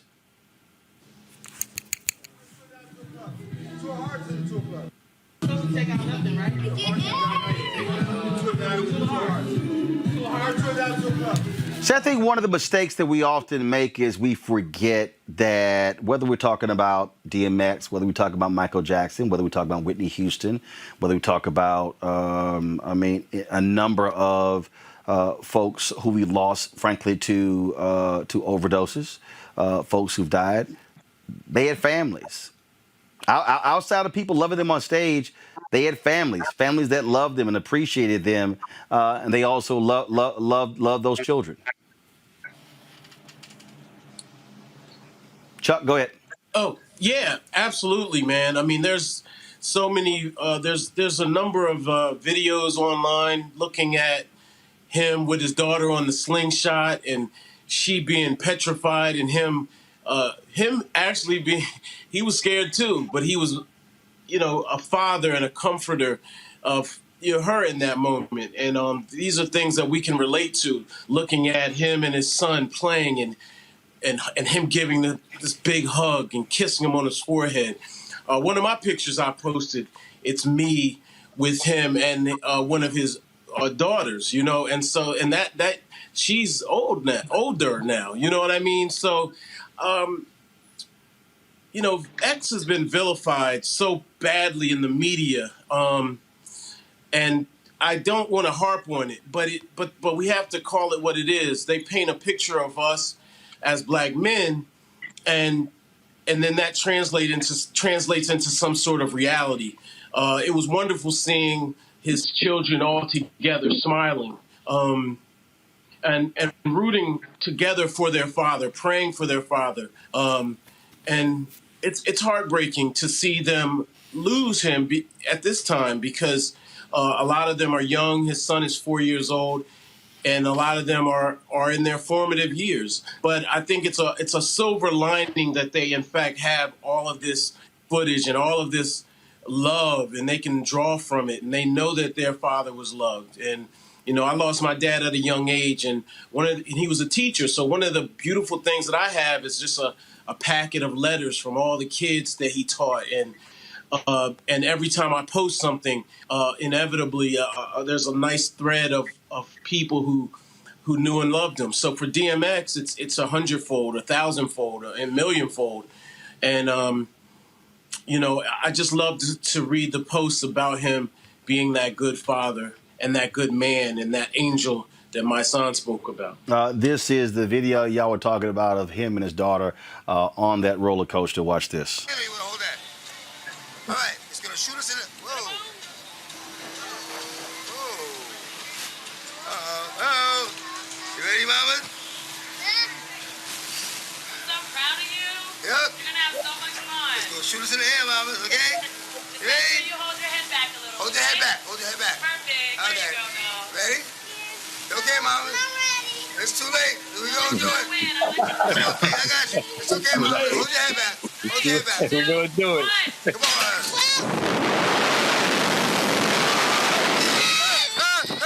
It's okay. Yeah. It's okay. It's okay. It's okay, mama. It's okay. Daddy's here. Daddy's here. Daddy's here. Daddy's here. Daddy's here. Daddy's right here. It's okay, mama. Daddy's here. Daddy's here. Stop crying. Daddy's right here. Daddy's here. Daddy's here. Okay. Okay. See, it's okay. It's going down. It's going down. It's going down slowly. It's going down slowly. Daddy's here. Daddy's here. Daddy's here. Daddy right here. Daddy's right here. Daddy's right here. Daddy's right here. Daddy's right here. Okay, okay, I got you. I got you, mamas. I got you. I got you. Daddy's right here. That's okay. Okay, we going slow. We going slow down. It's okay. Stop crying. Daddy got you. See, it's over. You did it, Beans. You already did it. See, it's already over. Yay, you did it. Big girl. Big girl. See, you did it, mamas. It's already over. It's already over. It's already over. Okay? It's already over. It's already over. Daddy right here. Daddy right here. I told you I'm not gonna let you go. I'm not gonna let you go, mamas. Okay? Daddy got you. Daddy gonna bring us all the way down. Okay? How was it? They gotta bring you. It's okay. You didn't cry, right? Say no, Beans. No. All right. I know you did good. I'm proud Yo, of you. yeah, she got more heart than you. My daughter got more heart than you. Hold up your feet. Hold See? up your feet. Lift, huh? Thank you. Lift your feet. Lift your feet. Like this, Beans. We're not going over. We done. You did a good job. It was scary. Good job. It was scary. You know what's crazy, Roland? His daughter's a G. She looked at everything while going up. X was like this, like I'm not looking around, down, side to side, nothing. But I want to tell you this, man, and it goes back to the whole addiction thing, it's no way that man is leaving his children. The way he loved on his children, the way that he, I mean, it's just no way, man. But, that's a testament to, like, people can't control these things, man. And it's just so amazing to see him with his children. And to be honest with you, I wish we'd have been showing all that the whole time. Like, during recovery, like, I don't remember seeing none of this during the recovery or the jail time or any of that, man. So I'm just so happy that the prayers, and what he did with the spiritual connection over, even the last week alone, because he was in a coma and then passed. And also what you're seeing with his children. These are the things that we need to remember him by. And it's just, it's just amazing to see it. I mean, my heart is full for him and his family right now. My son, it was watching the video and watching so many different videos, and him clutching our hand said, "Baby, Daddy got you. Daddy got you. Daddy's right here." And unfortunately for his children, as of Friday, Dad is not here. Yeah, it's unfortunate, but his children have a lot of fathers, man. A lot of us who deemed X as our big brother, some who deemed him as his father. I know his child's mother. She's a good friend of mine's. And I think as people in this industry and people who know X and loved X, we should make sure that his kids feel that love and that they never feel that they're alone, because he wouldn't have let them be alone. So I think we need to step up in that way and do whatever we can to support his family and show that love and let them know that they're not going to be alone. The impact on music was, obviously tremendous, Daunte. When you think about when BET did the docuseries on Rough Riders, and folks got to understand, really how strong that brand was and the connection they had. I think same way a lot of people really didn't understand the impact Master P had to the docuseries as well. Talk about the music piece. Talk about really that particular legacy, how Rough Riders and DMX changed the game. Yeah, they definitely changed the game, and X was the leader of changing the game.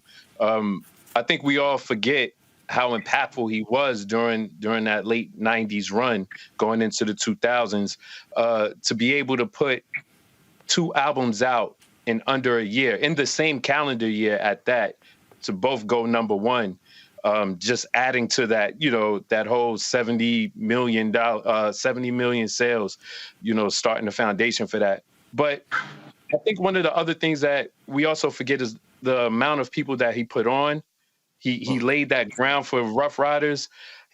The movement with the motorcycles, the loyalty through the theme of dogs, and just him wanting to grab any and everybody that came around him that he naturally felt love with. He embraced them, and these people are telling these stories from now all the way until forever. So if his kids ever need any kind of like inspiration about their dad and who he was as a person, they have millions of people like Chuck and the rest of my guys on here saying they have millions of people that have stories about him and what he did to them. I'm talking like even in some of the things that I've seen on social media from some people that I never even thought were such big DMX fans, they're talking about being in the foster care system and what the kind of light he's shown on their demons and to be able to help them come out through therapy and things of that nature. That's a different kind of artist. That's not an artist that tells you to go and get money. They're telling you to go and purge yourself to get help, to help heal yourself. And here's a prayer to send you on that way to recovery. So that's the kind of person that we're dealing with through the music. And it's not even just about the sales. It's about being able to, just touch people's hearts in that way. Chuck, I interviewed Lionel Richie when B.B. King died, and he told me a story where B.B. King said, "Lionel, you cannot write the blues sitting in the back of a limousine." And when you think about the music of DMX, he literally he recorded what he lived, what he went through, those experiences. So he is able to take that pain. I remember the docuseries when they talked about when he was in prison, and the leaders of the Rough Riders said, "Wait until he gets out. He's going to take all of that, and it's going to be fierce." Yeah. Yeah, man. I mean, it's amazing. You know, I went back and I listened to one of my old interviews with DMX, and it was something. He was a hard interview sometimes because he carried so much of that that realness. He didn't care. You know, I was telling him, yeah, man, you went number one 3 times in a row. You're the first guy to do that. He's like, I did that? Like, really? And I'm like, yeah, you did that. You know what I mean? And so, I mean, that's just the kind of guy he was, man. You know, hanging out with him one day, he's, no security, just walking the streets, kids all over him, taking pictures of him taking pictures.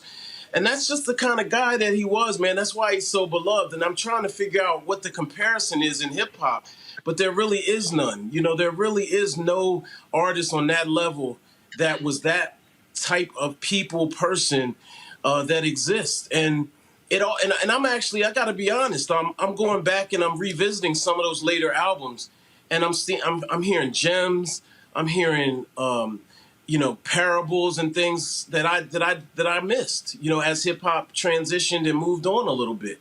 So it's beautiful to know that we still have a wealth of DMX to explore, and some coming up too. He has a new album that he finished, and I look forward to taking it in with a new lens a little bit. And I don't know, man. It's a thing that we say. You don't know what you have until it's gone. And I had tried to reach X a couple of times, and I failed. And now I'm like, wow, that's not going to happen again. And I don't know. It just really hits a little different. My son, take us backstage. Give people a sense of the transformation of someone who was fun-loving with the people, but then when it was time to hit that stage. Oh, man, X, I remember it was 1999, and it was right before I went to prison, and X had me in his locker room with him, man. And I forgot what city we is. I think we was in Tacoma, Washington, and he had a show. He was backstage, and he was talking to everybody, and people came into his dressing room, and he was just talking, and then he just went into a corner by himself. And he just he just became somebody else. And then he walked out on that stage, and at that point, I had never seen nobody perform without a hype man. Like, everybody had a hype man, somebody doing something. That man went out to a sold-out arena with no hype man. And for over an hour, he gave his whole heart and soul. He gave every piece of him, to the point where when he came off the stage, he fell into his bodyguard's hands. They wrapped him up. He fell. Like, he fell out. He passed out, literally passed out.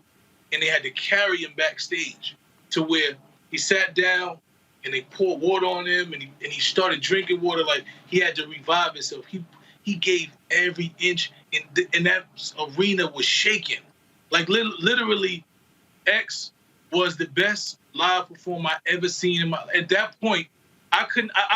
Listen to me, I went back to my hotel room, and I was just in awe. I didn't even talk the whole night.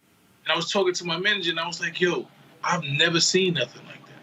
Like that, if you want to be in this game, you have to aspire to do something like that. He transcended music.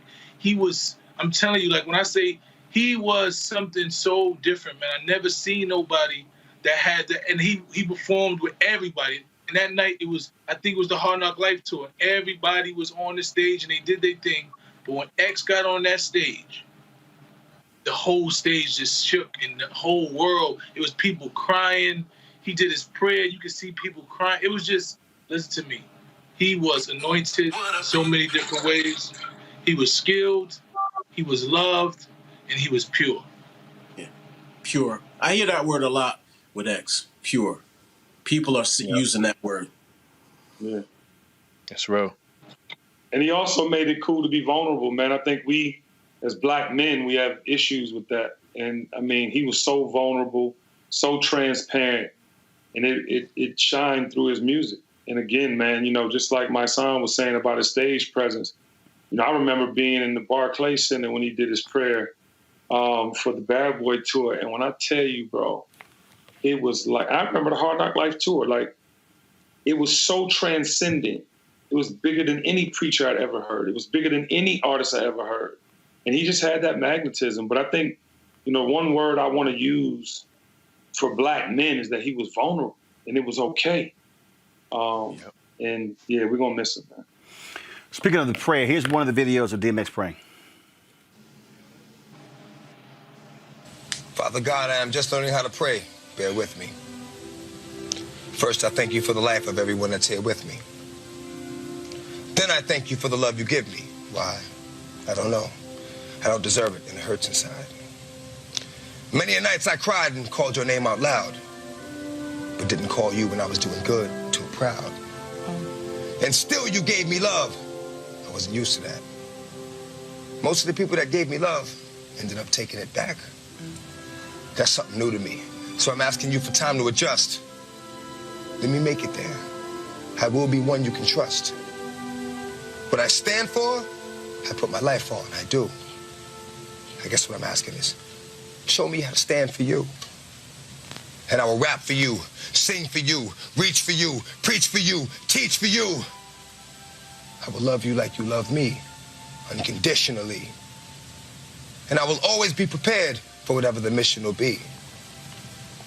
Give the nutrition to me, and I'll properly digest it.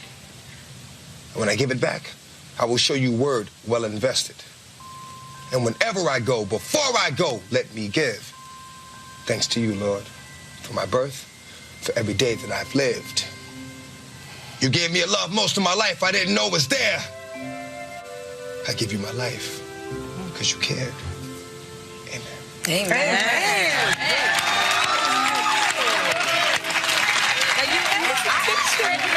You write your own prayers. You're very prolific. Final thoughts from each one of you. I'll first start with you, Datewan.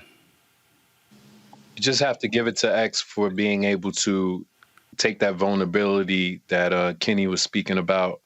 And whenever he would cry, you never thought of him as weak. Whenever he would yell and bark, you never thought of him as someone too dangerous that you couldn't, you know, go up and just be embraced by.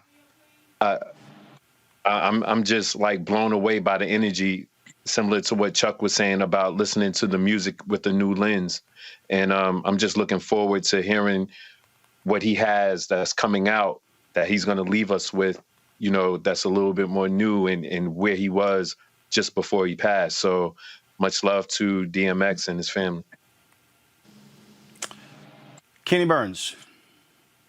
I just want to say that, you know, X, if I could tell him, you're appreciated. You're revered. You're probably one of the most respected and realest, you know, poets to ever grace a microphone. And I pray that from his offering, people learn that it's okay to tell your truth, no matter the truth. And I think that's what ultimately sets us all free. And I think he had enough time on this earth to tell his truth. And I believe, honestly, he's now free. So I want to send my love and condolences to his family, all of his children, and, you know, let him be the example. Chuck? Yeah, you know, a few years ago, Jazzy Jeff made a post on social media that said, "Die empty," you know, give the world everything that you have to offer, all of your gifts.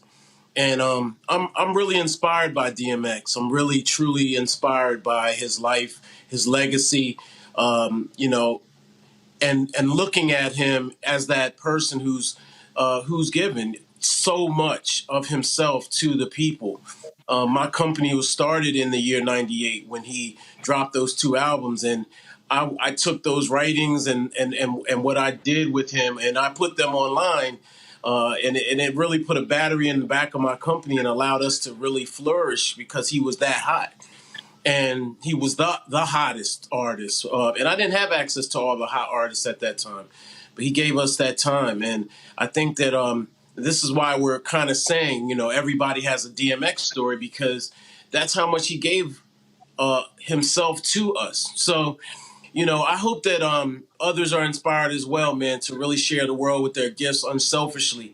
And, we're not going to remember, we don't really care how many records he sold or how much money he had or any of that frivolous stuff. We truly do care about him as the person that he was, as the giver that he was, flaws and all. We're all flawed, and we all come shy of the glory. And so the only difference is that DMX let us know that he was that person that we kind of hide away, tucked in behind our suits or our jobs or titles or money or whatever you want to call it. So God bless him. Again, prayers to his family, his children in particular, and I pray for healing, that they are able to heal and thrive in this tragedy. My son. I think for me, I was blessed to call someone that I idolized. That how a lot of us are fans and we idolize people from afar. I was blessed to be able to call him my friend and my mentor. To be able to sit in rooms with him for hours and have him pour energy into me and have him teach me things about music and just about life.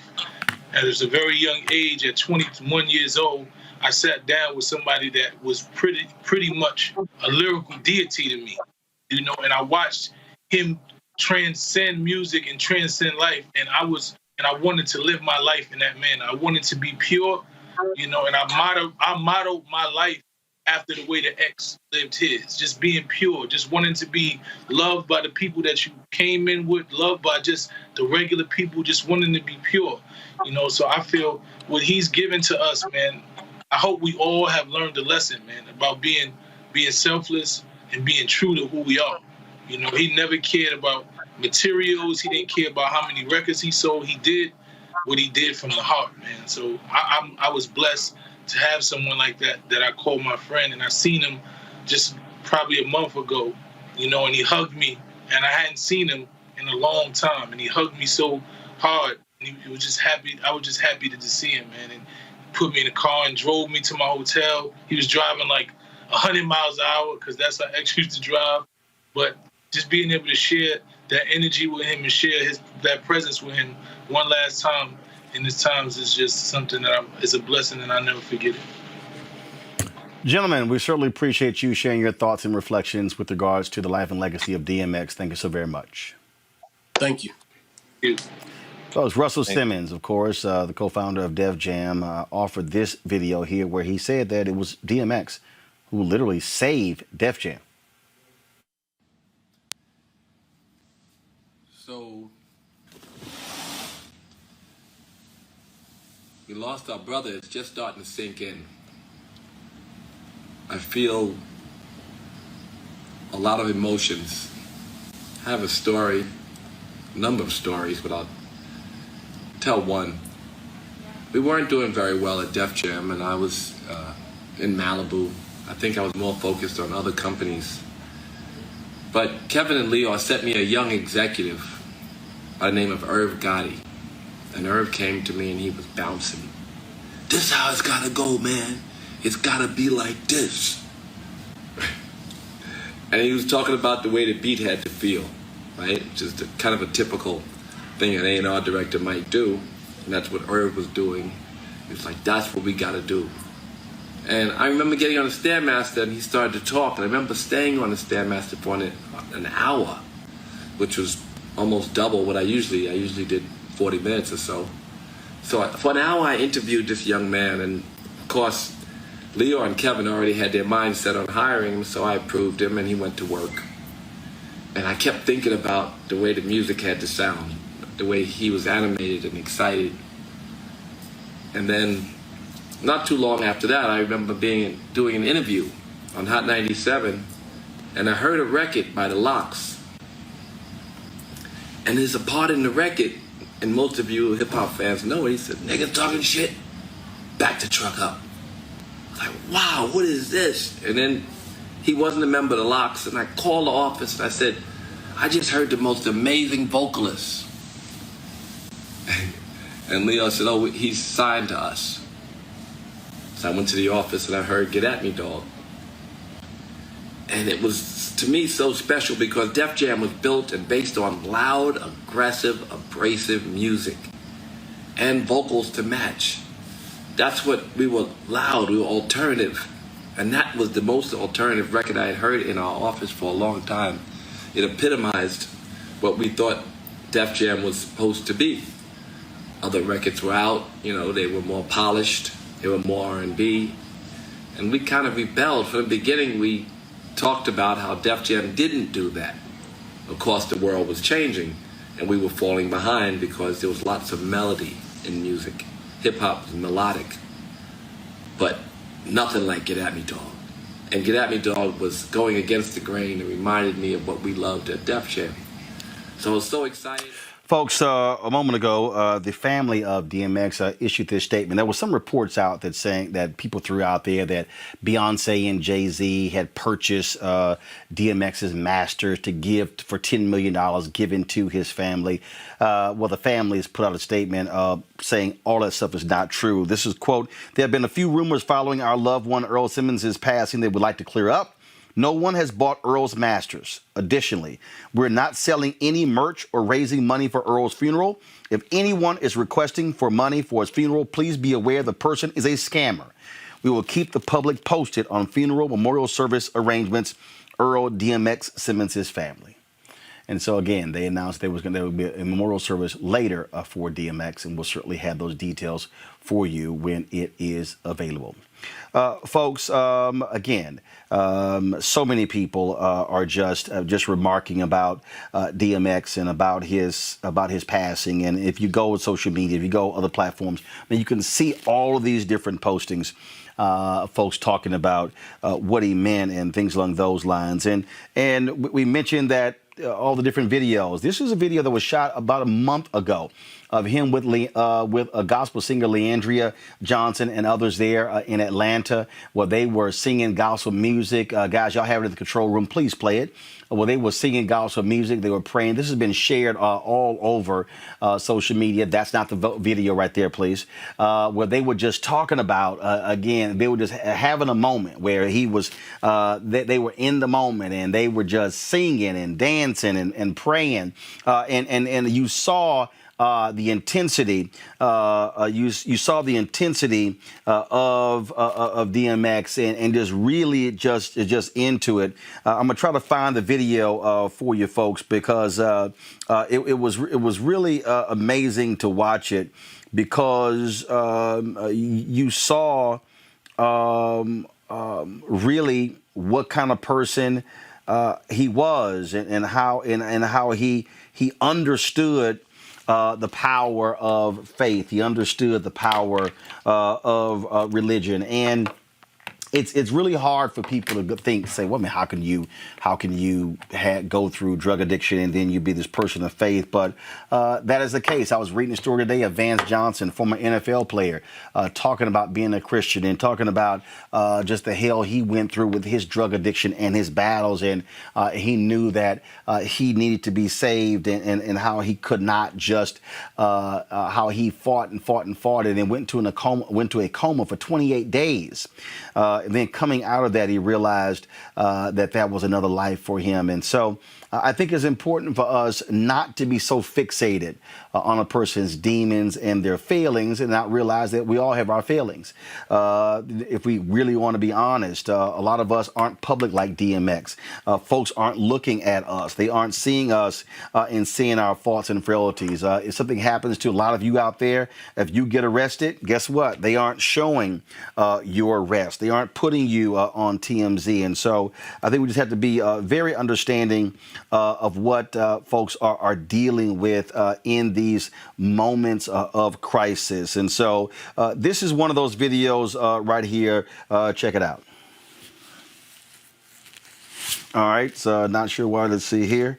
Let's see here if I can get you guys to see it. I saw this on Pastor Jamal Bryant's page, so not sure why it isn't. There we go. You should see it now. All right, should be showing up soon because I'm seeing the check mark here. So, folks, if you actually go to Jamal, give me just 1 second. I'm gonna try it on a second iPad. Hopefully, I can actually, you can see it on this pad here. Let's see here. All right, here's one of those videos.